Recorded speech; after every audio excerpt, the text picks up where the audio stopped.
Կադաստրային քարտեզներում անշարժ գույքի նկատմամբ իրավունքների պետական գրանցման ժամանակ թույլ տված սխալների հայտնաբերման, դրանք օրինական ուղղելու եւ կատարված փոփոխությունների պետական գրանցման կարգը կհստակեցվի։ Կադաստրի կոմիտեն ազգային ժողովի տնտեսական հարցերի մշտական հանձնաժողովի քննարկմանն է ներկայացրել նախագիծ, ըստ որի պետական մարմինն իր վրա է վերցնում գործընթացի կարգավորումը։ Մենք նախատեսում ենք հետեւյալը, որ քաղաքացին, եթե ունի որոշակի խնդիր, որը որ օրինակ կապված է համաձայնությունների հետ, այսինքն պարզ ընթացակարգով լուծման ենթակա կադաստրային քարտեզի ուղղման մասին չի խոսքը։ Քաղաքացին գալիս է դիմումը ներկայացնում է կադաստրի կոմիտե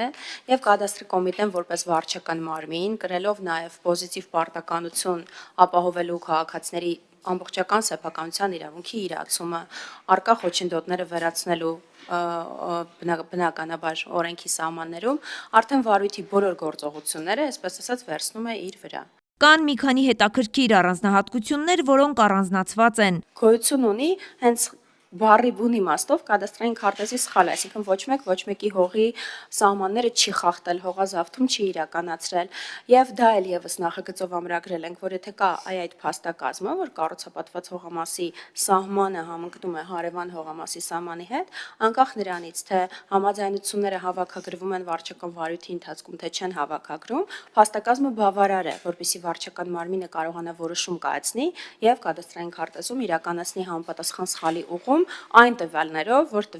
որ իրականում այդ գույքերը տարիներ շարունակ գոյություն են ունեցել։ Եթե կադաստրային քարտեզի ուղղման ժամանակ պարզվում է, որ քաղաքացու անշարժ գույքն օրինակ հարևանի հողամասի վրա է եւ կամ հանրային սեփականություն հանդիսացող հողի, այս դեպքերի համար եւս կարգավորումներ կգործեն, միայն թե Բաբկեն-Թունյանը խնդրահարույց կետեր է տեսնում։ Օրինակ նախագիծը ծածկում այն դեպքեր է, երբ օրինակ որևէ մարդ իր հողատարածքի վրա շենք է կառուցել, ունի սեփականության վկայական, հետո արդեն կադաստրային քարտեզների ճշգրտման արդյունքում պարզվել է, որ օրինակ իր կառուցաշինությունը մի 20 քառակուսի մետրով ավելի մեծ է, քան իրականում պետք է լիներ։ Մենք այս կարգավորումները եւս նախատեսել ենք նախագծով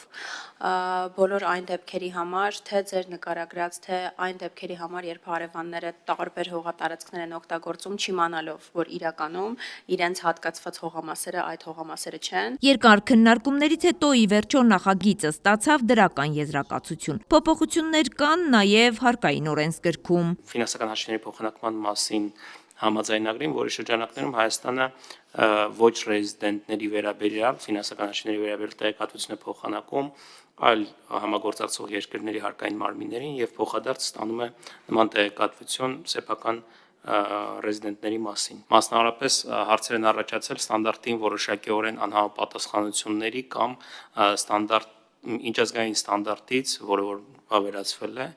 որոշակի անճշտությունների հետ կապված, որոնք որ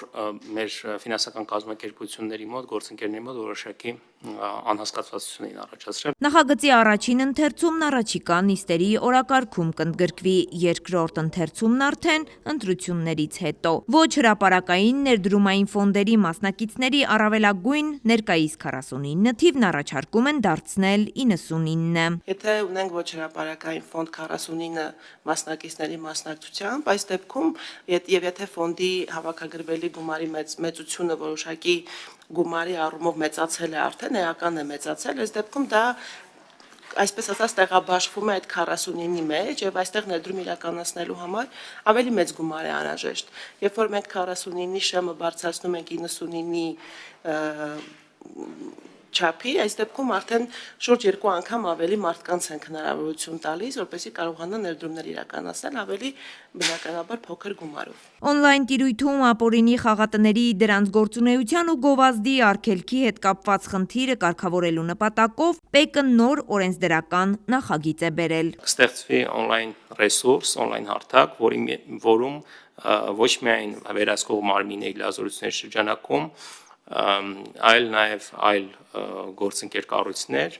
կկարողանան ավելացնել այն ապօրինի կայքերը, որոնք ենթակա են արգելափակման, այդ օնլայն ռեսուրսը հասանելի կլինի նաև հեռահաղորդակցության օպերատորներին եւ այնտեղ հայտնվելու պարագայում օրերի ընթացքում մենք ակնկալել ենք, որ հեռուստատեսության օպերատորները տվյալ կայքերը արգելափակեն։ Սև ցանկում հայտնված կայքերի փոխանցումները կսահմանափակվեն, ամենալուրջ խնդիրը մնում է գովազդը, եթե կայքերը որոնման արդյունքում չգտնվեն, խաղադրույքների քանակը ավտոմատ կնվազի։ Այստեղ իրականում գործ ունենք հիմնականում համաշխարհային կազմակերպությունների, ինչպիսիք օրինակ Google-ն է իրենց հետ, եւ մենք արդեն իսկ մինչեւ օրենքի կարգավորումները ուժի մեջ կմտնեն, որոշակի գրագրություն ենք սկսել կազմակերպության հետ, մեր ԱՄՆ-ի մեր դեսպանության միջոցով այդ թվում եւ բարձր տեխնոլոգիական արդյունաբերության նախարարության շրջանակներում, որպեսզի